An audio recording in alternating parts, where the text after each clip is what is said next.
Hello friend, সবাই কেমন আছেন? আশা করি ভালো আছেন। আজকে আমি আপনাদের দেখাবো যে মোবাইলে কিভাবে টাচ পয়েন্টার আনতে হয়। আপনারা হয়তো ভাবছেন যে হয়তো দামি ফোন হলে টাচ পয়েন্টার থাকে আর কম দামি হলে টাচ পয়েন্টার থাকে না, কিন্তু আসলে মজার ব্যাপার হলো কি যে সবার ফোনে এই টাচ পয়েন্টারটা থাকে।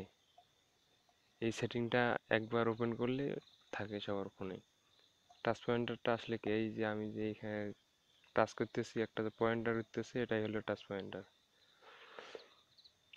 আমি এভাবে টাচ করব, টাচ করার সময় যে একটা পয়েন্টার নড়বে ওইটাই হলো টাচ পয়েন্টার।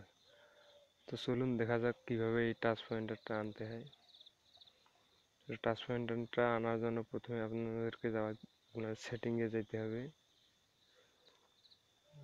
সেটিং সেটিংয়ে যাওয়ার পর আপনার এই একবারে শেষে অ্যাবাউট ফোন, অ্যাবাউট ফোনে যেতে হবে। অ্যাবাউট ফোনে যাওয়ার পর এখানে লেখা আছে বিল্ড নাম্বার। এই বিল্ড নাম্বারে আপনার 5 বার ক্লিক করলে, মানে 5 বার পর 5 বার ক্লিক করবেন। 5 বার ক্লিক করার পর আপনার সেটিংয়ে একটি বেশি সেটিং, মানে অতিরিক্ত সেটিং অ্যাড হবে, যেটা ওয়েব ডেভেলপার নামে পরিচিতি আছে আর কি। তো 5 বার ক্লিক করার পর এই সেটিংটি আপনার ওখানে চলে যাবে, আর তখন আপনার মোবাইলে টাচ করলে একটা টাচ পয়েন্টার উঠবে আর কি।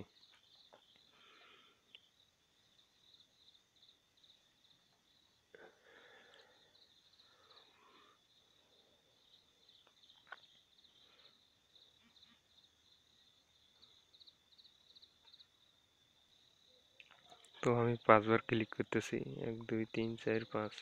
এখানে আমার দেখা যাচ্ছে নো নিড অলরেডি, মানে আমি এটা আগে ইয়ে করে নিয়েছি, তো এ কারণে এটা দেখাইলো না। তো আপনাদের দেখাবে এবং আপনারা আপনার বন্ধুদেরকে চমকে দিতে পারবেন যে আপনার ফোনে টাচ পয়েন্টার আছে, ওর ফোনে নাই, শেখার জন্য আকুল হয়ে উঠবে। তো ধন্যবাদ বন্ধুরা। ভিডিওটি ভালো লাগলে বা উপকৃত হলে আমার লাইক কমেন্ট শেয়ার করবেন এবং আমার চ্যানেলটি সাবস্ক্রাইব করবেন। ধন্যবাদ।